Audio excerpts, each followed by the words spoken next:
Hello friends, last video में आपने मेरा इंट्रोडक्टरी पार्ट देखा होगा। उसमें मैंने आपके सामने डिस्कस करा है कि मैंने अपना रैंक कैसे एक अच्छी रैंक अचीव करी है अपना एमएससी एग्जामिनेशन में। नाउ इन दिस वीडियो क्या नया है? इस वीडियो में मैं आपके सामने शेयर करना चाह रही हूँ the day specifically when I face my exam. जो भी हमारा एमएससी का एग्ज़ाम होता है वो बेसिकली आपका सीबीटी बेस होता है। पहला question, what is CBT? CBT एक आपका कंप्यूटर बेस्ड टेस्ट होता है। ये एग्ज़ाम बहुत ज़्यादा सिंपली है, बहुत ज़्यादा फ्रेंडली है। जैसे हम अपने फ़ोन में अपना गेम खेलते हैं, लाइक गेम में एज लाइक आपका कैंडी क्रश, उसमें जैसे इंस्ट्रक्शंस आपको देते हैं, आप इजीली उस गेम को खेल लेते हैं। हमें उसमें कोई भी आपका इतनी डिफ़िकल्टी नहीं होती खेलने में। सेम आपका सीबीटी एग्ज़ाम है, उसमें भी आपको कोई डिफ़िकल्टी नहीं होती एग्ज़ाम को देने में। मैंने भी अपनी लाइफ में पहले कभी ये एग्ज़ाम नहीं दिया था, मेरा भी ये फर्स्ट टाइम था मैंने एग्ज़ाम दिया था। क्या होता है, मैं ये एग्ज़ाम देने के लिए पहले तो हमें क्या करना चाहिए, जो एग्ज़ाम है एग्ज़ाम देने के लिए हमें अपने रूम से टाइमली अपने एग्ज़ामिनेशन हॉल में पहुंच जाना चाहिए, क्योंकि जो हमें एग्ज़ामिनेशन का आपका पूरा एक एंट्री कार्ड मिलता है, उसके अंदर में आपको दिया रहता है कि आपका लास्ट एंट्री टाइम कौन सा है। तो आपको उससे पहले चले जाना चाहिए। आपका जैसे आपका टाइमिंग है उसमें 10:50, तो मुझे याद है जिस समय मैं गई हुई थी उस समय 10:51 हो रहा था। बस 1 मिनट के लिए, बस 1 मिनट ज़्यादा था। उस टाइम पे उन्होंने एक बच्चे को तो अंदर आने नहीं दिया। क्यों नहीं आने दिया? एग्ज़ाम स्टार्ट होने में ही आपका 15 मिनट्स डिले था, बट उसे फिर भी नहीं आने दिया। क्यों नहीं आने दिया? क्योंकि गाइस सिर्फ आपका अंदर जाके ही आपको डायरेक्ट कंप्यूटर पे नहीं बिठाते हैं। पहले आपका वो फ़ोटो क्लिक कराते हैं, फिंगरप्रिंट्स लेते हैं, कुछ मल्टीपल वहाँ पर स्टेप्स होते हैं जो आपको फॉलो करने पड़ते हैं। वहीं से आपको पेन मिलता है। आप अपने संग ना पेन ले जाते हो ना आपका बॉटल, आपके पास सिर्फ आपका एंट्री कार्ड होता है और जस्ट आपका आईडी कार्ड, जिसमें आपको लेके वो एंट्री कराते हैं। जब आप वहाँ पे जाते हैं वो आपको पेन भी प्रोवाइड कराएंगे, आपको वाटर बॉटल भी प्रोवाइड कराएंगे। वो सब चीज़ें आपको वहीं से मिलती है। अपने साथ आपको ले जाने की कोई भी ज़रूरत नहीं है। अगर आप ले जाते हैं तो आपको बाहर ही वह सबमिट हो जाता है, ठीक है। नेक्स्ट चीज़ है कि सीबीटी एग्ज़ाम में होता क्या है, आपको हर एक पर्सन को अपना एक इंडिविजुअल कंप्यूटर मिलता है। एक पर्सन यहाँ पर बैठेगा तो बगल में आपका सीट ब्लैंक होगी, फिर नेक्स्ट अनदर। जिस दिन मेरा एग्ज़ाम था उस समय पे हमारे साथ एक और का एग्ज़ाम था। नेक्स्ट चीज़ ये होता है, जब भी आपको सीबीटी एग्ज़ाम होता है आपको 2 बार लॉगिन करना होता है। वो लॉगिन की ऑल ओवर द डिटेल्स आपकी पूरी की पूरी आपका कार्ड में होती है कि आपको उस पर अंदर में भरना क्या है। एक अनाउंसमेंट होता है, वहाँ पर आपको इंस्ट्रक्शन दिए जाएंगे for the student who are giving the exam for the MSc level. तो आपको वो इंस्ट्रक्शन वहाँ पे फॉलो करने हैं। सपोज़ हम गलती से हमने वो इंस्ट्रक्शन नहीं सुने, तो हर क्यू में आपके एक वॉलंटियर्स होते हैं। आप उन वॉलंटियर्स को अपने हैंड रेस करके बुला सकते हो कि आपके क्या क्वेरीज़ हैं, आप उनसे सॉल्व करवाइए। वो आपको ईजिली वहाँ पे आपको वो सॉल्व करवा देंगे।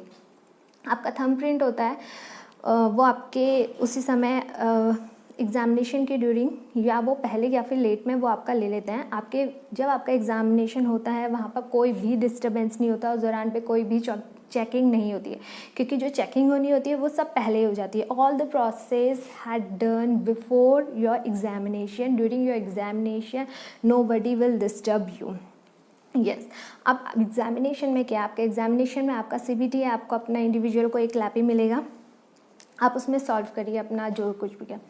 अब क्या होता है, जब भी आप सीबीटी एग्ज़ाम देते हैं आप 90 क्वेश्चंस हमारे पास होते हैं। नेगेटिव मार्किंग भी होती है, ये नहीं होता कि नेगेटिव मार्किंग नहीं है, नेगेटिव मार्किंग है गाइस। तो इट्स नॉट ईजी कि आप इतना ज़्यादा रिस्क मत लीजिए, क्योंकि अगर आपने रिस्क लिया तो आप ये समझिए कि आपके लिए कम से कम एम्स के एग्ज़ाम के लिए एक सीट के लिए एमएससी के लिए ही कम से कम 2 to 1000 जो पर्सन है वो सिर्फ एक एग्ज़ाम के लिए आपका फ़ाइट करते हैं।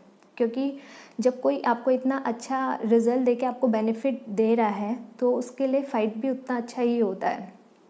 तो जब आप एग्ज़ाम देते हैं आप क्या देखते हो, आपने जो क्वेश्चन करा अपनी गाइड्स में जो भी क्वेश्चन सॉल्व कर रहे हैं, मैक्सिमम आपका 90 क्वेश्चंस होते हैं फॉर द 90 मिनट। ईजिली आप क्वेश्चन सॉल्व कर लेते हो। मैं तो अपना क्वेश्चन पेपर 1 घंटे में ही सॉल्व करके बैठ गई थी। आधा घंटा मैं ऐसे बैठ के देख रही थी कि मैं अब क्या करूँ, मैं अब ये करूँ, मेरे को 4 ऑप्शन नहीं आ रहे हैं, क्या मैं फिर भी एक रिस्क लूँ। बट उस टाइम पर अगर हम ऐसा रिस्क लेते हैं कि हमें हमारे पास एक क्वेश्चन है और उसमें से हमें 4 ऑप्शन दिए रहते हैं, ठीक है। हर उसमें यही होता है, 4 ऑप्शन आपके पास होंगे। अगर उन 4 ऑप्शन में से आप 2 ऑप्शन ईजिली आप निकाल लेते हो कि आपको पता है हाँ ये 2 तो बिल्कुल नहीं हो सकते हैं, तो आप 2 में रिस्क ले लीजिए, आप एक ऑप्शन टिक कर सकते हैं, ठीक है। अब इतना ज़्यादा भी रिस्क नहीं लेना चाहिए कि आपको 4 ऑप्शन नहीं पता है और आपने तुक्के मार दिए हैं ऑप्शन डी जय माता दी करके, ऐसा कभी नहीं करना चाहिए, ठीक है। क्योंकि होता क्या है, जब आप एग्ज़ाम में फ़ाइट कर रहे होते हैं तो मैक्सिमम पर्सन क्या करते हैं, इसी नेगेटिव मार्किंग की वजह से अपने मार्क्स को डिक्रीज़ कर लेते हैं। मेरे हिसाब से तो मैंने अपने इसमें ये स्ट्रैटेजीज़ फॉलो करी थी कि अगर मुझे क्वेश्चन नहीं आता, मैं उस एग्ज़ाम में मैं उस क्वेश्चन को नहीं करूँगी, बजाय मैं उसका अपने लिए नेगेटिव मार्क लूँ। क्यों? मुझे एक जगह पे रहना पसंद है बजाय नीचे गिरने के। मैं वहाँ पर ही रह के या तो अप करूँ या तो वहीं पर ही स्टैटिक रहूँ, but decrease is always danger for all the person. अगर मैं हूँ तो भी, अगर आप हैं तो भी। मैंने इतना गंदा रिस्क कभी नहीं लिया कि 4 नहीं आते तब मैं रिस्क ले लूँ, कभी नहीं।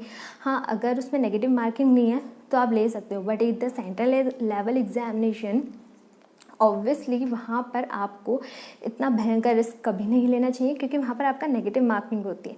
नेक्स्ट चीज़ आपको क्या होता है, जब आप क्वेश्चन पढ़ते हैं, मुझे याद है कि मेरे क्वेश्चन पेपर में मैक्सिमम मुझे ऐसे क्वेश्चंस मिल गए थे जो मैंने पढ़े हुए थे, जो आपको भी गाइड के अंदर में ईजिली मिल जाएंगे। और साथ ही साथ जो मैं अपनी वीडियोस डालूंगी उसमें भी मैं आपके संग शेयर करूंगी सारे के सारे ऑल ओवर द कंटेंट। वो आपको हेल्प करेंगे अपने एग्जामिनेशन में एक अच्छा स्कोर रीच करने में, ठीक है। आप क्या देखते हैं, आपने पढ़ा ये होता है बट क्वेश्चन यहाँ का आ जाता है। अब ये बीच का डिफरेंस हमें समझ नहीं आता है। यही है सेंट्रल लेवल का एग्जामिनेशन, इसके अलावा कुछ नहीं है। ये जो बीच का डिफरेंस होता है, ये होता है गाइज आपका लॉजिक। आप कितना अपना लॉजिक अप्लाई कर सकते हैं। आपका लॉजिक तब अप्लाई हो सकता है जब आपका बेस क्लियर हो। बेस कैसे क्लियर होता है? बेस पढ़ के ही क्लियर होता है और कैसे भी क्लियर नहीं होता। टीवी देख के कभी भी बेस तो क्लियर नहीं हुआ है, ठीक है। बेस आपका क्लियर होता है थ्योरी पढ़ के। अब हम 4 ईयर है, इतना सारा कंटेंट, इतनी सारी बुक में हर उसमें नहीं पढ़ना होता है, हर चीज़ नहीं पढ़नी होती है गाइस। कुछ स्पेसिफिक पॉइंट्स पढ़ने होते हैं, बार बार पढ़ने होते हैं। जब तक हमारा एग्ज़ाम कोई क्लियर नहीं होता वो तब तक उन पॉइंट्स को पढ़ने होते हैं। हमें पता है हमारा नर्सिंग है, नर्सिंग में मेडिकल फील्ड में आए दिन रिसर्च होती है। आए दिन अगर रिसर्च होती है तो सारे ऑप्शंस कभी भी चेंजेस नहीं होते हैं। अगर किसी का अगर एक आंसर है तो वो शायद ही आपका चेंज हो, बट मोर ओवर जो रिसर्च होती है उसमें ऐसा कोई चेंजेस नहीं होता है। तो हमें अपने जो बेसिक्स हैं वो बहुत अच्छे से पहले आपको पढ़ने चाहिए। मेरे एग्ज़ाम में एक क्वेश्चन आया था आपका पीडियाट्रिक से रिलेटेड। क्या आया था पीडियाट्रिक में, कि पीडियाट्रिक में आपका क्वेश्चन आया था पेटेंट डक्टस आर्टरियोसिस का। हमें सबको पता है पेटेंट डक्टस आर्टरियोसिस एक अबनॉर्मल करेक्शन होता है between your aorta and your pulmonary artery. अब हमने तो सिर्फ क्लास में इतना ही पढ़ा है कि हम क्या कर सकते हैं जब आपका पेटेंट डक्टस आर्टरियोसिस है। आप इंडिविजुअल पर्सन जो ड्रग देते हैं आपका इंडोमेथाजिन, लेकिन हमने तो सिर्फ इतना पढ़ा है। बट पेपर में ये नहीं आया था गाइस। पेपर में क्या आया था, पेपर में आया था आपका मोड ऑफ एक्शन। इसका मोड ऑफ एक्शन क्या है? अब मोड ऑफ एक्शन जब आपने सिर्फ 2% होता है, एक पढ़ेगा अगर पेटेंट डक्टस आर्टरियोसिस है हमें सिर्फ इंडोमेथाजिन देनी है, ठीक है। एक सेकंड पर्सन है वो पढ़ता है कि अगर किसी भी न्यूबॉर्न का पेटेंट डक्टस आर्टरियोसिस है उसे इंडोमेथाजिन देनी है। इंडोमेथाजिन क्या करता है, जो अबनॉर्मल ओपनिंग करती है उसको कॉन्स्ट्रिक्शन कर देता है, जिसकी वजह से वो पेटेंट जो आपका जो डोर है वो आपका अगर क्लोज हो जाएगा उसके बाद वो अबनॉर्मल कनेक्शन नहीं हो पाएगा।